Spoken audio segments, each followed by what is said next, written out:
Listen Section 1. You will hear a man phoning a woman about an advertisement he has seen in the paper for some furniture. First, you have some time to look at questions 1 to 5 on page 9.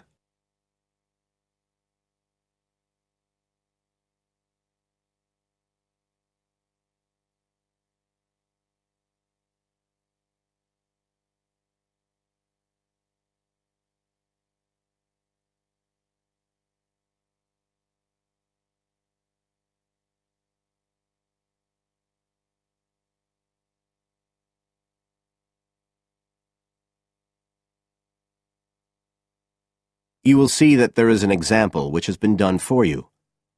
On this occasion only, the conversation relating to this will be played first.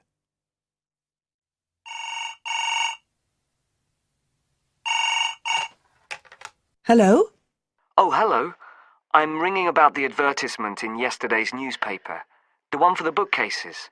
Can you tell me if they're still available? We've sold one, but we still have two available. The number of bookcases available is 2. So 2 has been written in the space. Now we shall begin. You should answer the questions as you listen, because you will not hear the recording a second time. Listen carefully and answer questions 1 to 5.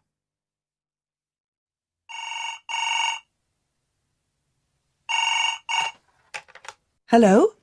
Oh, hello. I'm ringing about the advertisement in yesterday's newspaper. The one for the bookcases. Can you tell me if they're still available? We've sold one, but we still have two available. Right. Can you tell me a bit about them? Sure. What do you want to know? Well, I'm looking for something to fit in my study. Well, I'm not too worried about the height, but the width's quite important. Can you tell me how wide each of them is? They're both exactly the same size. Let me see, I've got the details written down somewhere. Yes, so they're both 75 centimetres wide and 180 centimetres high. Okay, fine. That should fit in okay. And I don't want anything that looks too severe. Not made of metal, for example. I was really looking for something made of wood. That's all right. They are, both of them. So, are they both the same price as well? No, the first bookcase is quite a bit cheaper. It's just £15. We paid £60 for it just 5 years ago, so it's very good value. It's in perfectly good condition. Well, they're both in very good condition, in fact. But the first one isn't the same quality as the other one. It's a good, sturdy bookcase. It used to be in my son's room, but it could do with a fresh coat of paint. Oh, it's painted? Yes, it's cream at present. But as I say, you could easily change that if you wanted, to fit in with your colour scheme. Yes, I'd probably paint it white if I got it. Let's see, what else? How many shelves has it got? 6. 2 of them are fixed, and the other 4 are adjustable, so you can shift them up and down according to the sizes of your books. Right, fine. Well, that certainly sounds like a possibility.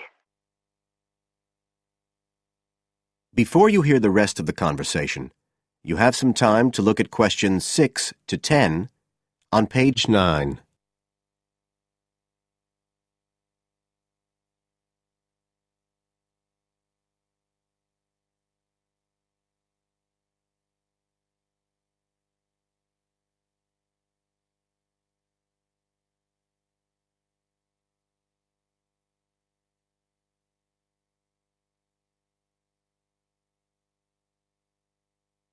Now listen and answer questions 6 to 10.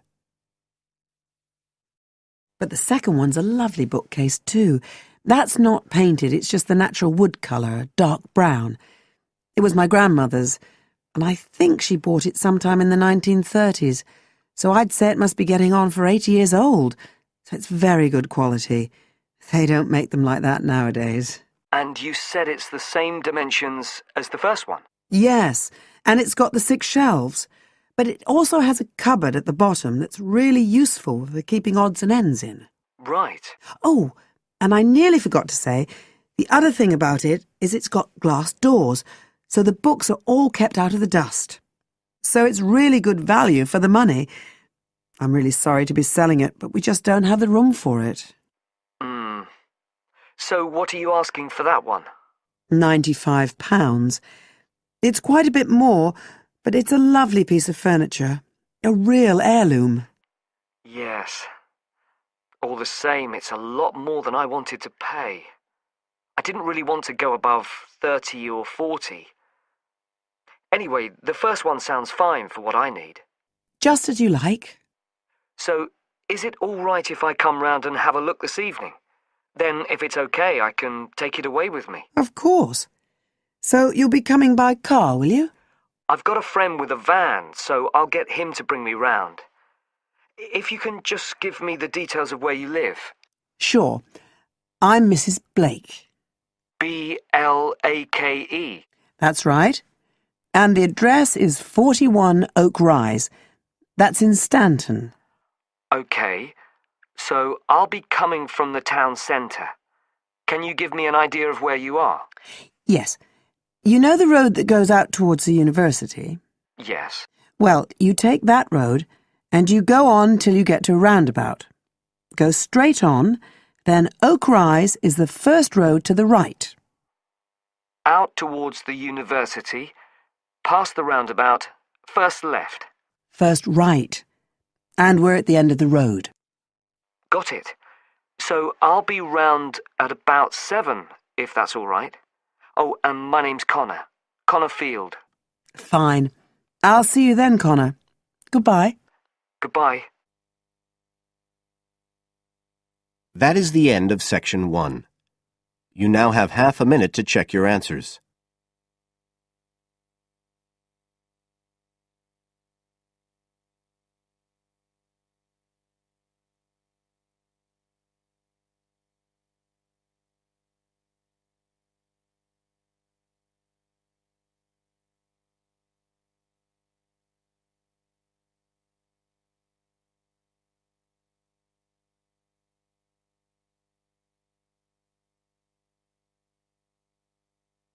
Now turn to Section 2, on page 10.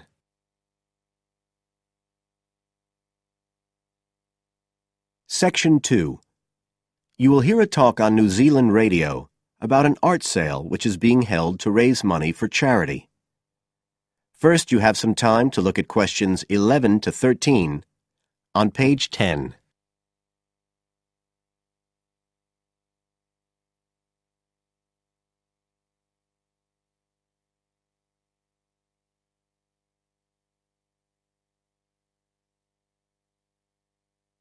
Now listen carefully and answer questions 11 to 13. One of the most anticipated art events in Christchurch is the charity art sale organised this year by Neil Curtis. Neil, tell us all about it. Well, Diane, this looks like being the biggest art sale yet. And the best thing about it is that the money raised will all go to charity.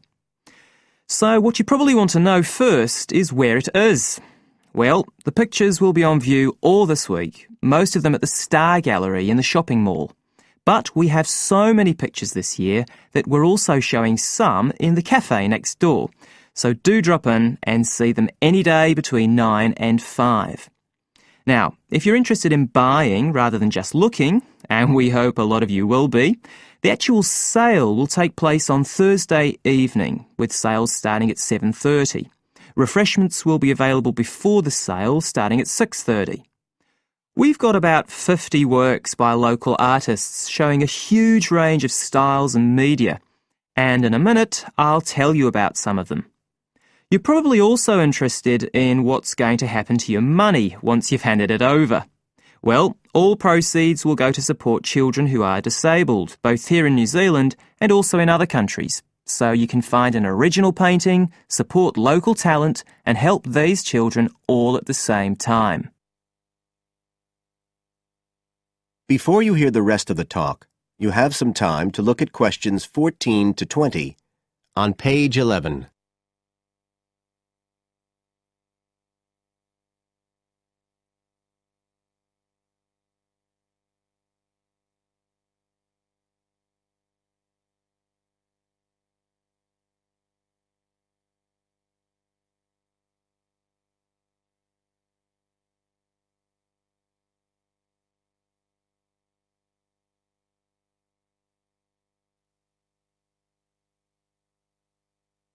Now listen and answer questions 14 to 20.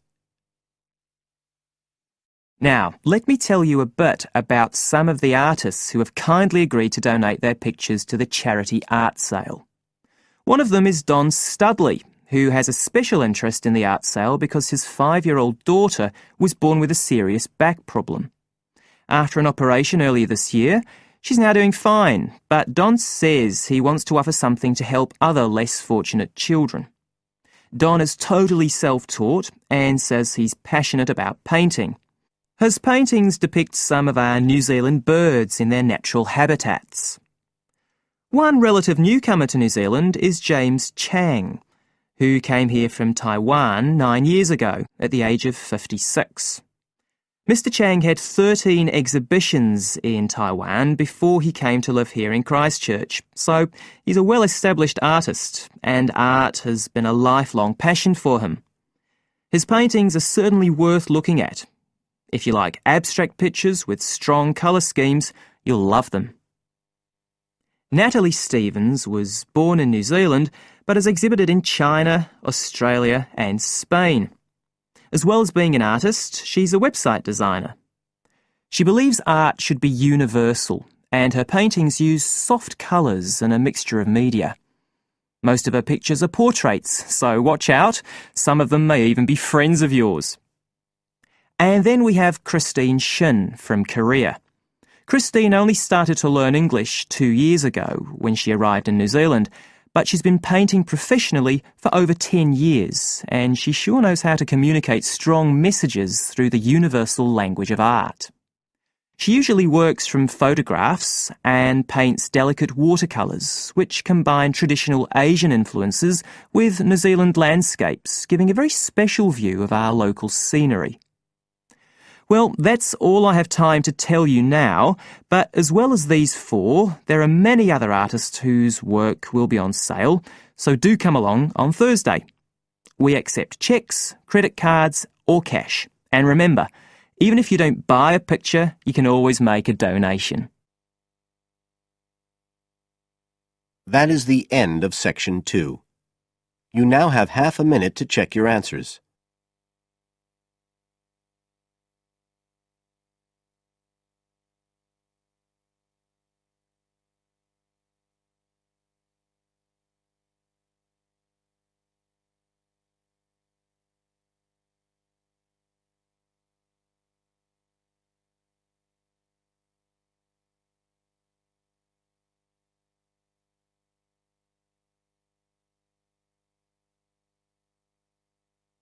Now turn to Section 3 on page 12.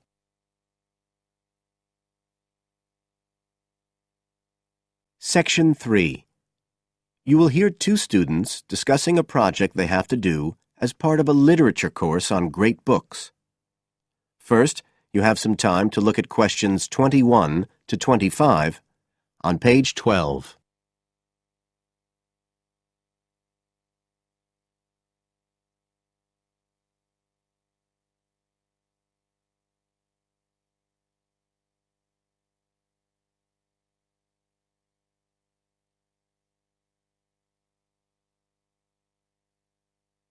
Now listen carefully and answer questions 21 to 25. Hi, Joey. How are you doing? I heard you were sick. Oh, hi, Olivia. Yeah, I had a virus last week, and I missed a whole pile of lectures, like the first one on the great books in literature, where Dr. Castle gave us all the information about the semester project. I can give you copies of the handouts. I've got them right here. That's okay. I already collected the handouts, but I'm not very clear about all the details. I know we each have to choose an individual author. I think I'm going to do Carlos Castaneda. I'm really interested in South American literature. Have you checked he's on the list that Dr. Castle gave us? We can't just choose anyone. Yeah, I checked. It's okay. Who did you choose? Well, I was thinking of choosing Ernest Hemingway, but then I thought, no, I'll do a British author, not an American one. So I chose Emily Bronte. Okay. And first of all, it says we have to read a biography of our author. I guess it's okay if we just look up information about him on the internet? No, it's got to be a full-length book. I think the minimum length's 250 pages. There's a list of biographies. Didn't you get that? Oh, right. I didn't realize we had to stick with that. So, what do we have to do when we've read the biography? Well, then we have to choose one work by the writer. Again, it's got to be something quite long. We can't just read a short story. But I guess a collection of short stories would be okay? Yes, or even a collection of poems, they said. But I think most people are doing novels. I'm going to do Wuthering Heights. I've read it before, but I really want to read it again now I've found out more about the writer. And then the video. We have to make a short video about our author and about the book. How long has it got to be? A minute. What? Like 60 seconds? We got to give all the important information about their life and the book we choose? Well, you can't do everything. I wrote it down somewhere. Yes, Dr. Castle said we had to find or write a short passage that helps to explain the author's passion for writing, why they're a writer. So we can back this up with reference to important events in the writer's life, if they're relevant. But it's up to us, really. The video's meant to portray the essence of the writer's life and the piece of writing we choose. So, when we read the biography, we have to think about what kind of person our writer is. Yes, and the historical context and so on. So for my writer, Emily Bronte, the biography gave a really strong impression of the place where she lived and the countryside around. Right. I'm beginning to get the idea. Before you hear the rest of the talk, you have some time to look at questions 26 to 30 on page 13.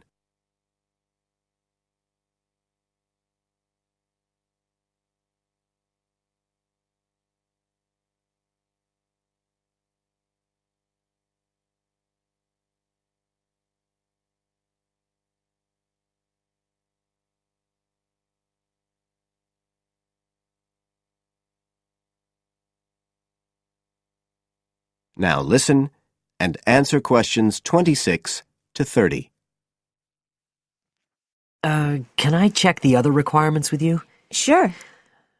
The handout said after we'd read the biography, we had to read the work we'd chosen by our author and choose a passage that's typical in some way, that typifies the author's interests and style.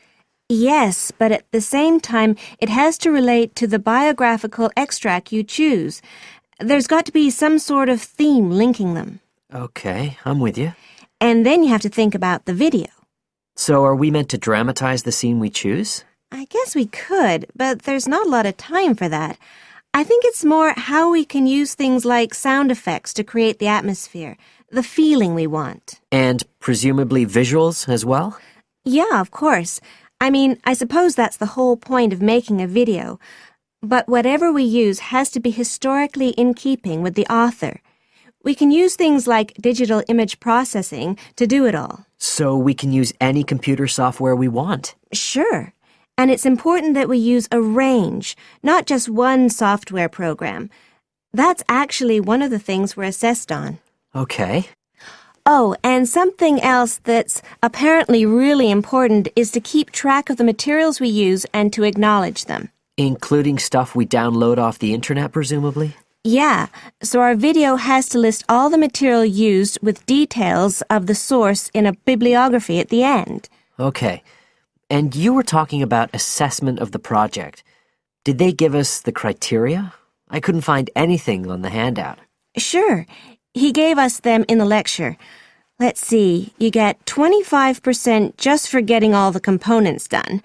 That's both sets of reading and the video. Then the second part is actually how successful we are at getting the essence of the work. They call that content, and that counts for 50%. Then the last 25% is on the video itself, the artistic and technical side. Great. Well, that sounds a lot of work, but a whole lot better than just handing in a paper. Thanks a lot, Olivia. You're welcome. That is the end of section 3. You now have half a minute to check your answers.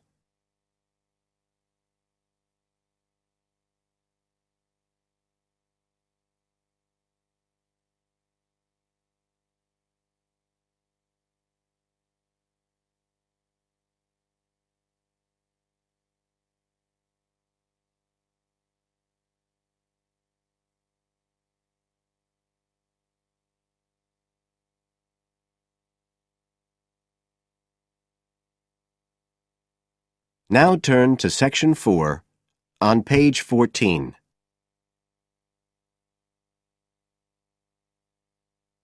Section 4. You will hear a speaker giving a talk about some recent research about unusual life forms. First, you have some time to look at questions 31 to 40 on pages 14 and 15.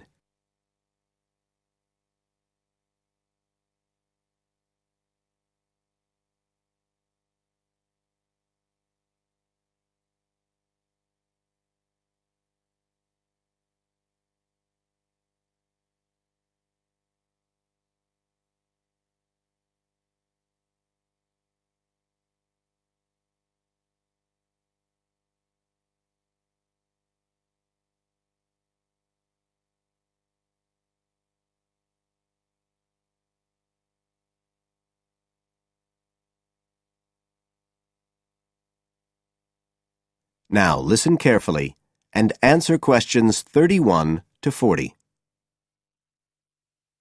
Hello, everybody, and welcome to the 6th of our ecology evening classes. Nice to see you all again. As you know from the programme, today I want to talk to you about some research that is pushing back the frontiers of the whole field of ecology. And this research is being carried out in the remoter regions of our planet, places where the environment is harsh and, until recently, it was thought that the conditions couldn't sustain life of any kind. But life forms are being found, and these have been grouped into what is now known as extremophiles. That is, organisms that can survive in the most extreme environments. And these discoveries may be setting a huge challenge for the scientists of the future, as you'll see in a minute. Now, the particular research I want to tell you about was carried out in Antarctica, one of the coldest and driest places on Earth. But a multinational team of researchers from the US, Canada, and New Zealand recently discovered colonies of microbes in the soil there where no one thought it was possible. Interestingly enough, some of the colonies were identified as a type of fungus called Bouveria bassiana, a fungus that lives on insects. But where are the insects in these utterly empty regions of Antarctica? The researchers concluded that this was clear evidence that these colonies were certainly not new arrivals. They might have been there for centuries, or even millennia. Possibly even since the last ice age. Can you imagine their excitement? Now, some types of microbes had previously been found living just a few millimetres under the surface of rocks, porous Antarctic rocks. But this was the first time that living colonies had been found surviving, relatively deeply in the soil itself, several centimetres down, in fact.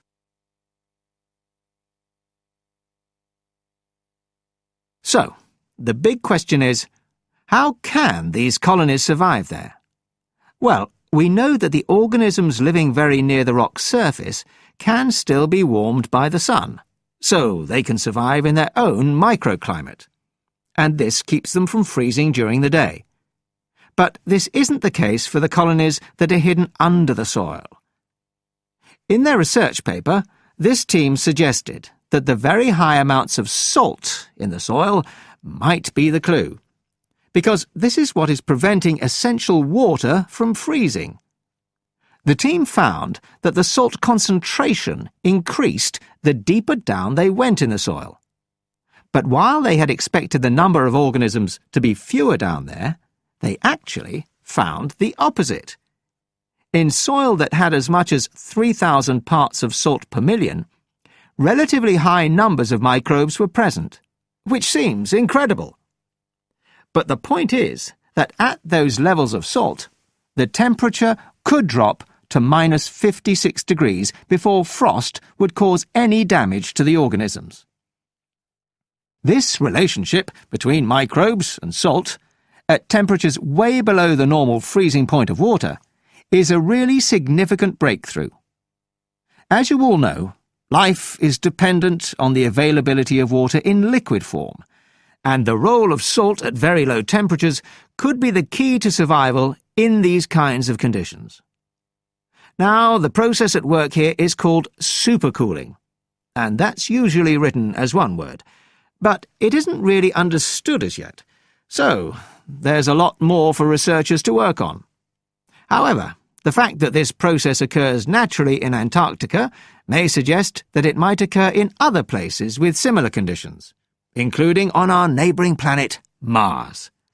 So, you can start to see the wider implications of this kind of research. In short, it appears to support the growing belief that extraterrestrial life might be able to survive the dry, cold conditions on other planets after all. Not only does this research produce evidence that life is possible there, it's also informing scientists of the locations where it might be found. So all of this might have great significance for future unmanned space missions. One specialist on Mars confirms the importance of the interaction. That is the end of Section 4. You now have half a minute to check your answers.